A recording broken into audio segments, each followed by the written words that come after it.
ACG controller को देख के आप खुद समझ सकते हैं कि यह जो गाड़ी है ब्रांड न्यू टीवीएस रेडर 125 है। चाबी स्विच ऑन करता हूँ ना तो मीटर में अचानक से इसका जो है साइड स्टैंड का ये जो लाइट है ना ऑटोमेटिकली यहाँ पे आ गया और ये कभी भी आ जाता है। अभी क्या है कि बीच हाईवे में इस तरह से प्रॉब्लम हुआ।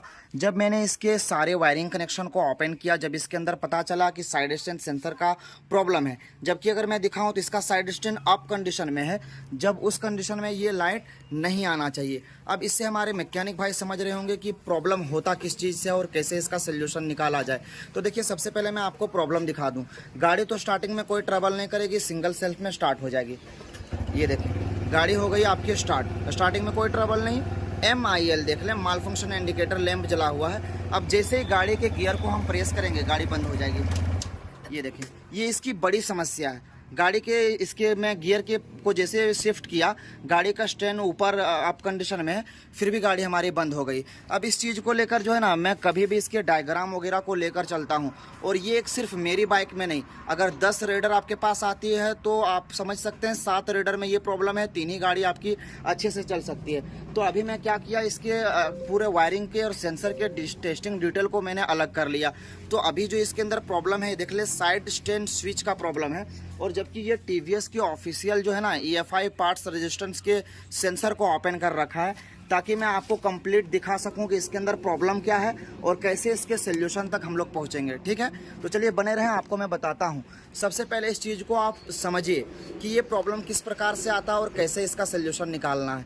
तो सबसे पहला स्टेप जो है वो ये आप देख लें कि गाड़ी के अंदर ये जो लाइट है साइड स्टैंड का, वो एक जगह पे अटका हुआ है या फिर ब्लिंक कर रहा है। तो आप समझिए, अगर ये सेंसर एक जगह पे स्टॉप कंडीशन पे है तो समझ लीजिए कि साइड स्टैंड सेंसर में प्रॉब्लम है, या अगर स्टैंड सेंसर ब्लिंक कर रहा है तो फिर समझ लीजिए कि आपकी वायरिंग में प्रॉब्लम है। मैं अभी लाइव दिखा देता हूँ।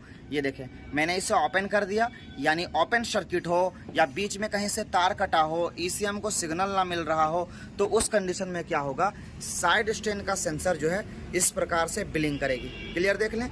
अब इसे मैं जब न्यूट्रल में भी शिफ्ट कर दूंगा तो हमारी गाड़ी स्टार्ट नहीं होगी, नहीं हो रही ना। तो एक चीज़ आपने क्लियर समझ लिया कि अगर ये सेंसर ब्लिंक करता है तो समझ लीजिए कि साइड स्टैंड से लेकर ECU तक सिग्नल नहीं मिल पा रहा साइड स्टैंड सेंसर का। और अगर ये सेंसर ब्लिंक नहीं करता है, एक जगह पे स्टॉप कंडीशन पे है, तो समझिए सिग्नल तो मिल रहा है बट जो वर्किंग होनी चाहिए वो वर्किंग नहीं होती है, ये इस तरह से स्टॉप हो जाता है। दो चीज़ आपने समझ लिया। ब्लिंक अगर हो तो समझिए कनेक्शन वीक है, ब्लिंक ना हो तो समझिए सेंसर खराब है। अब कंपनी क्या कहती है वो चीज़ आप समझिए, कैसे इसको बाईपास करना है। बाईपास का मेन तरीका जिसने समझ लिया वो घंटों का काम मिनटों में कर सकता है, और ये सारी चीज़ें पॉसिबल हो पाएगी वायरिंग डायग्राम से। तो बने रहें, चलिए मैं आपको इंटरेस्टिंग इन्फॉर्मेशन डायग्राम से बाईपास का तरीका बताता हूँ। टेस्टिंग के लिए आपको कुछ नहीं करना है, सिर्फ लेफ्ट हैंड साइड के पैनल को ओपन किया है स्क्रू ड्राइवर की मदद से, और ओपन करने के बाद जो आपको कनेक्शन देखने को मिलेगा VS सेंसर का, न्यूट्रल का और यहाँ पे साइड स्टैंड सेंसर का। तो साइड स्टैंड सेंसर के कपलर कनेक्शन को हम निकालेंगे और सबसे पहले ये चेक कर लेंगे कि इसको वर्किंग के लिए इनपुट 12 वोल्ट या फिर 5 वोल्ट की सप्लाई मिल रही है या नहीं। तो उसके लिए सबसे पहले क्या करेंगे, मल्टीमीटर को 20 वोल्ट DC पे सेट करेंगे और इसकी इनपुट सप्लाई को चेक करेंगे, क्योंकि इसकी वर्किंग को जानने के लिए सप्लाई सबसे ज़रूरी है। तो इसे चेक करने के लिए हमें चाबी स्विच ऑन करना पड़ेगा, जब इसके अंदर इनपुट वोल्टेज दिखेगा। अब देखिए, टेस्टिंग से पहले इसके डायग्राम को आपको समझ लेना पड़ेगा। अगर डायग्राम आपने समझ लिया तो आप आसानी से टेस्टिंग कर सकते हैं। तो देखिए, साइड स्टैंड स्विच जो है ना, ये है जो आपको मैंने यहाँ पे दिखाया, जो नीचे इस जगह पे असेंबल है और इसका कनेक्शन यहाँ तक आता है। अब इसके अंदर 3 वायर इनबिल्ड है। 3 वायर में से जिसने इसके कनेक्शन को समझ लिया वो आसानी से इसके सोल्यूशन तक पहुंच सकता है। तो सबसे पहले किस चीज़ के बारे में बात करेंगे, तो यहाँ पे देखें इसके ग्राउंड है। ग्राउंड का कलर कोड क्या रहेगा, ब्राउन प्लस ऑरेंज कलर का, sorry black plus orange colour का जो वायर रहेगा, BOR करके इसका कोड वर्ड लिखा हुआ, जिससे आपको ब्लैक ऑरेंज इसे समझना है। तो ब्लैक ऑरेंज यहाँ पे जो है कंपनी वालों ने क्या किया, सेंसर का एज अ ग्राउंड उपयोग किया गया है। दूसरा वायर जो सेंसर में है वो है वाइट और ब्राउन कलर का। तो ये जो कंपनी रिकमेंडेड उपयोग में लाया गया है वो है फ्रॉम साइड स्टैंड स्विच से। और तीसरा जो वायर है वो है ग्रीन और रेड कलर का, जिसमें सेंसर की सप्लाई मिलती है। देखिए यहाँ पे लिखा हुआ है SSS, यानी साइड स्टैंड सेंसर। क्लियर। एकदम समझ में आ रहा है ना आपको। अब मैं इसकी टेस्टिंग बता देता हूँ कि कैसे चेक करना है। मल्टीमीटर को 20 वोल्ट डीसी पे सेट करने के बाद दो ऐसे वायर में जो यहाँ से सिग्नल ECU को भेजता हो और एक वायर जिससे वोल्टेज ECU का यहाँ पे आता हो, वो दो वायर में 5 वोल्ट का रेफरेंस आना चाहिए। तो पहला हमारा ये वायर हो गया, दूसरा हम इसे ग्राउंड से ऐड कर देते हैं। आया ना 4.51 का इस तरह से रीडिंग आपको देखने को मिल रहा होगा। लाइट में भी ऑन करके दिखा देता हूँ ताकि क्लियरली आपको दिख जाए। ये देखें, एक वायर में क्लियर आपका इनपुट आ रहा है, दूसरे वायर में भी आपका इनपुट करेक्ट आना चाहिए।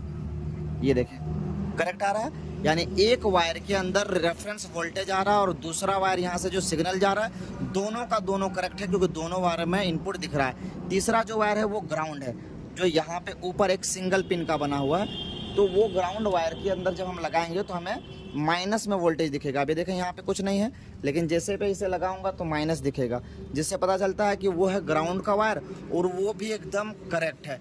तो जब सारी चीज़ें इधर से परफेक्ट है तो प्रॉब्लम कहाँ से हो सकता है? तो प्रॉब्लम हो सकता है इसके साइड स्टैंड से। तो साइड स्टैंड और इसके सेंसर को कैसे हम चेक करेंगे वो आप समझ लीजिए। तो अब इसके प्रॉब्लम कहाँ से हो सकता है? तो इस सेंसर से हो सकता है। तो ये है वो सेंसर। अब देखिए मल्टीपल गाड़ियों में मैंने बजाज की और अदर गाड़ियों की, होंडा की गाड़ियों में क्या किया कि एक मैग्नेट का टुकड़ा लगाया और उस सेंसर को बाईपास कर दिया। बट यहाँ पे इसकी टेस्टिंग जो है ना काफ़ी डिफरेंट हो जाता है। इसके अंदर आप कोई भी ऐसे मैग्नेट के चीज़ों को लगा के देख लेंगे ना, फिर भी आपका साइड स्टैंड सेंसर बाईपास नहीं होगा। देखें ये मैग्नेट है, ये चिपक चुका है, बोल्ट नहीं गिर रहा है, लेकिन मैं फिर भी दिखाऊं ना तो आपको दिखेगा कि इसके मीटर में साइड स्टैंड का सिंबल जला हुआ है। ये काफ़ी चैलेंजिंग हो जाता है हमारे मैकेनिक भाइयों के लिए। अब एक चीज़ और मैं आपको दिखा देता हूँ जो और अदर गाड़ियों में करता हूँ। मैं क्या करता हूँ कि ये यहाँ से मैं इसके सिंगल जो साइड स्टैंड सेंसर का न्यूट्रल वायर का एक वायर होता है, इसे जब मैं ग्राउंड से लगाता हूँ तो भी साइड स्टैंड सेंसर बाईपास हो जाता है। तो वो TVS में वर्किंग नहीं है, मैं आपको चेक करवा देता हूँ। तो आज से पहले मैं बहुत सारी गाड़ियों में ऐसा करता हूँ कि ये जो न्यूट्रल वाला वायर है इसके अंदर एक वायर ऐड कर देता हूँ और दूसरा वायर इसके ग्राउंड से ऐड कर देता हूँ। यानी परमानेंटली जो है न्यूट्रल वाले वायर को ग्राउंड से ऐड करने के बाद मैं क्या करता हूँ कि इसके साइड स्टैंड सेंसर को बाईपास कर देता हूँ। बट इसमें ऐसा नहीं। ऊपर अगर आपको दिख रहा होगा तो साइड स्टैंड सेंसर बाईपास बिल्कुल नहीं हुआ, अभी भी साइड स्टैंड सेंसर इसके अंदर जला हुआ है। तो बाईपास इससे भी नहीं होगा। तो क्या है तरीका और कैसे सोल्यूशन निकालेंगे ये आप जान लीजिए, खासतौर पर राइडर के लिए। तो देखिए प्रॉब्लम जो होता है ना वो इसके टाइमिंग से होता है। यहाँ पे अगर कोई भी मैकेनिक ऐसे अगर देखेगा ना तो इस चीज़ को कभी भी फाइंड नहीं कर सकता कि इसके अंदर भी कोई टाइमिंग होती है। तो अभी मैं आपको दिखाता हूँ कि कैसे मैं इसका सोल्यूशन निकालता हूँ। ये देखें, ये जो है ये चीज़, ये यूनिट घूमता है। देखिए इधर ताकत लगाया और नहीं घूमा। अब इस साइड में घुमा के दिखाता हूँ, ये आप ज़रूर चेक करें। ये देखिए घूम रहा है ना। अब ऊपर देखिए साइड स्टैंड सेंसर का लाइट चला गया होगा, देखिए गया चला गया। अब देखिए ये पूरा घूमता है ऐसे। अब आपको इसकी टाइमिंग चेक करना है। जहाँ पे इसका साइड स्टैंड का लाइट चला जाए, अभी चला गया है। अब मैं क्या करूँगा, अभी इसका लाइट चला गया है। अब गाड़ी को मैं स्टार्ट करके, अभी आ गया है, मैं अभी से हटाता हूँ। जाएगा तो बताना। गया अबर चला गया।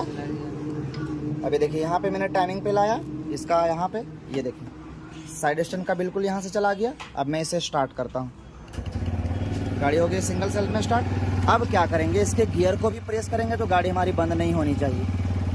ये लाइव प्रोसीजर आप देख लें, टाइमिंग का मेन खेल होता है राइडर के अंदर। अभी मैं इसके क्लच को प्रेस कीजिए, ये देखिए क्लच को रिलीज कर दीजिए।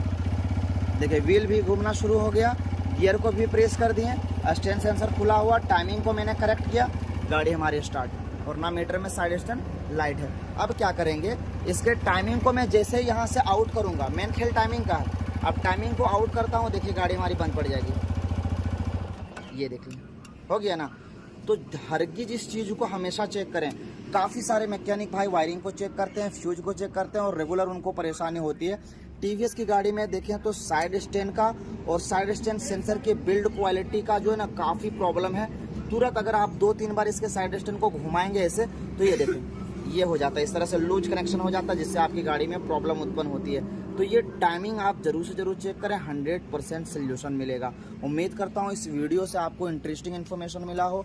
कभी भी आपकी गाड़ी चलते चलते बंद होती है, साइड स्टैंड का एरर आता है, तो आप दो चीज़ों को मैंने जो बताया उस चीज़ को आप रिपीट कर रहा हूँ रेगुलर, आप देख लें।